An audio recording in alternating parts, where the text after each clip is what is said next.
feel good to be right sometimes. It does. Alright, y'all, this is our take. This is Marc the moderator. What the fuck? I don't even know. Oh my God. Damn. Go ahead, man. Oh, I thought you were going to fix that. Nah. Banks.com, NYK all day. Leaf is only family. I live and die in Brooklyn. Yo, this is Avery the Process, the guy with the tie. Shout out to the Barclays. All right, go ahead, Banks. You were saying from the last segment. I'm no fan of James Dolan. James Dolan's done horrible things off the court. Charles Oakley thing, the other incident the other day with the fan banning him. But let's just talk basketball. What has he done wrong in this situation? He gave his basketball people the keys to do what they do, right? They created 2 max slots. Nobody wanted to come here. Now, if you want to blame him for the culture of why people didn't want to come here, that's another thing. I'm talking about strictly basketball. And let's talk about the fact that James Dolan does own the New York Rangers too. And we don't talk hockey on the show, but they just struck on one of the biggest free agents in hockey. They signed the number 1 free agent to the Rangers. Who took a pay cut. Thank you. James Dolan's a silent owner with the Rangers. He's a silent owner with the Knicks. No, he's not. That's what you do. What are you just said talking the culture. about? No, I get what Mark is saying. You just said the culture is attached to him. You don't see him at the Rangers screaming at fans, banning fans, and that. Yeah, he might have stepped away from acting like he's making basketball decisions, but he still do stuff. He still comes on the radio a couple weeks ago, right before the lottery, and they asked him, yo, like, would you ever think about selling the team? And he was like, that could never happen because I'm the majority shareholder. See, right. and it's stuff like that. But like, let me go one further. No. I got Let me go another step. Hold on, wait. Let me go another step. You talk about R.J. Barrett, right? Build around him. When they drafted the unicorn, we were supposed to build around him. And he didn't want to be here anymore. Wait. But think about that for a moment. You drafted this kid, and in 2 years, he didn't want to be here after being a part of it. What makes you think Wait, Banks, think about it for a moment. Just open your mind for a moment. I'm listening. Let's say in 2 years, R.J. Barrett turns around saying, yo, I want out of here. Okay. Then what? If it was the 5th, we'd all be drunk. That was a good point, though. Bro. If it was the 5th, we'd all be drunk. Can I ask you a question? There's no stability. Hold on. Who was here that Chris Stapps didn't want to? Who caused the dysfunction in the first part that Chris Stapps didn't want to be? Thank you. Is he here? Wait. Is he here? But Phil was gone when no, he asked that was to be out. already Phil part was of gone. it. That was already part of it, though. If you're already poisoned, when the new regime came in, right? Didn't they try to get Melo to stay? And Melo was like, "Yo, it's too far gone already. I want out of this situation." So it's not. You know what it is to me? I'm not blaming this new regime for the sins of the past. It's not fair. But hold on, wait. Go ahead. The top of the new regime has always been there. Okay, but here's the thing that I keep saying. Y'all keep saying Dolan has to sell the team. He's not selling the team. What are you going to do? I never said that. I'm talking about Steve Mills. Okay. I'm talking Steve Mills has been there the whole ride. Steve Mills is still there. Okay. So that's like saying, yo, I got cancer in my arm, right? And it's also in your liver, but you only cut the arm off and you don't get rid of the cancer that's in your liver. Can I ask you a question? What do we know so far about Fizdale? He's a pretty well-respected coach around the league. No, I don't think so. Okay. And what about Scott Perry? Right, from what I've heard, he's pretty well-respected GM. Banks, explain me this then. How is it that you didn't get none of the top 3 tiers of free agents? That's a great question. Y'all got Reggie Bullock. Leaf and I talked about this the other day. You know what the problem is? It's the fans. And let me say this before you blow your mind. Is that people are gonna say Dolan because that's the easy way. Nobody as a free agent can say I don't really want to mess with New York because the fans are outrageous.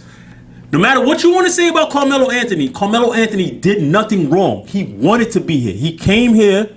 He requested to come here. He re-upped his deal here. And by the time his time was over here, Carmelo didn't change his game. You knew what he was when you got him. He was a scorer, not that good of a rebounder, not that good of a defender. He didn't change his game at all. By the time his time was over, they ran him out of town.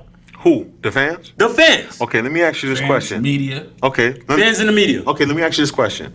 Why did Melo always want max money, never leaving money on the actual table that'll bring? Mark, that's a whole. I'm listening to you, and that's a whole nother subject because I don't have a problem with that, and I'll explain to you why I don't have a problem with that. Because the players are the only one that asked to get back money. I am not faulting anybody for getting every single dime that they owed. Amari Stoudemire, when he was talking about restructuring his contract so they can get more players, no, you signed me for $100 million.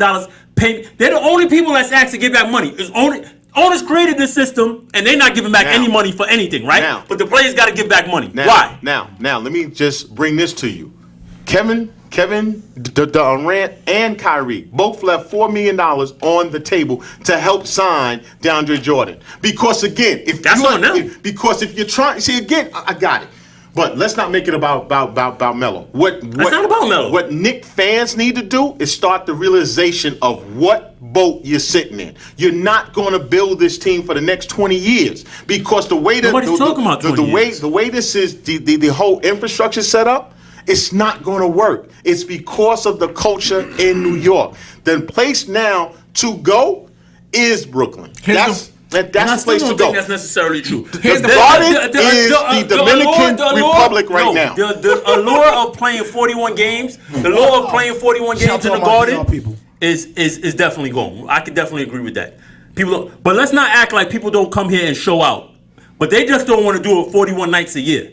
People come to the Garden, they still have that allure of I'm playing in the Garden and I'm going to show out. Why not? What did I just say? Fans and media. The team is losing. Who is showing out what? What fans? He's talking about opposing players. They still want to come here and show up because it's an easy win, of course. You think it's about that or it's about the building? Okay, where's the rivalry at? Huh? Where's the rivalry at? Because the Knicks are not a good team. Well, then you're telling me problems. Give me a solution. Because Nolan is not selling the team. Okay, here's the solution, Banks. Stop spreading the word that the Knicks want you to spread. You got to start realizing that this place is fucked up. It's going to be fucked up. It's going to stay fucked up. That's what it comes down to. I refuse to believe that. I refuse to believe that.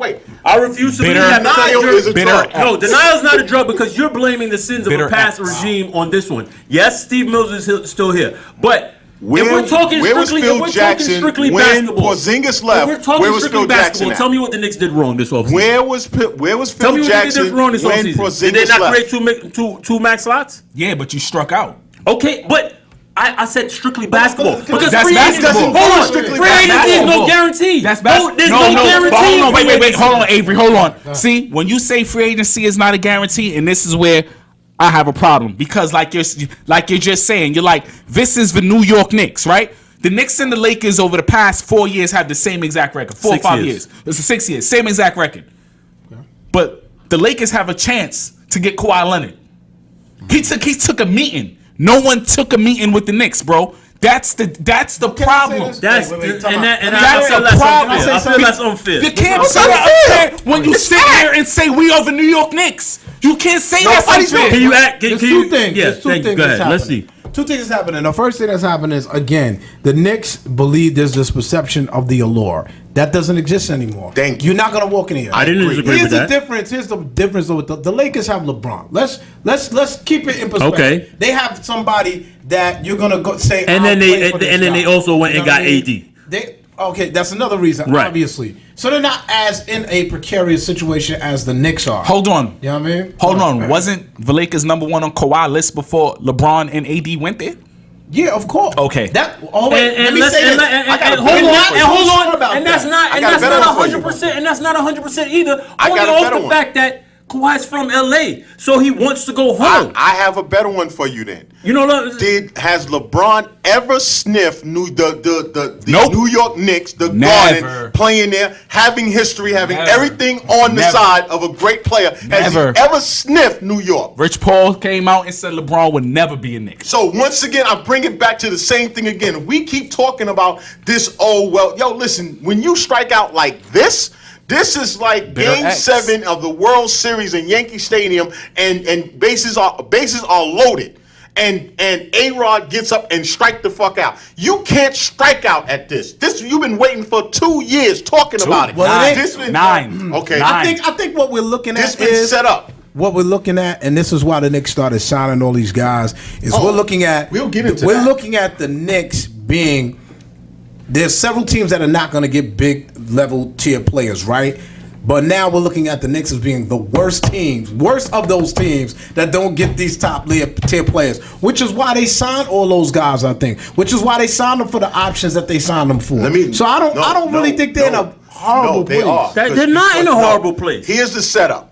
And the only thing they're going to do is run it back. That's all they're going to do. They sign players that you drop everybody and try to get They know that roster is not a winnable roster right now. They know this. They're going to be back in the draft once again. They're going to reboot, and they're going to have people thinking that, okay, 2021 is our year once again, because all these contracts all these contracts come off the books. It's going to go back to the same thing. Once again, so then what do they do? What you got to sit back and just realize that this is purgatory. This is hell. You are dropped in hell. You cannot make hell smell good. It's hot as hell. It's bad as hell. It's ugly as hell. It's hell. You cannot dress that up any other way. Man. That's what it comes down to. Yo, this is our take, man. We out. Yo.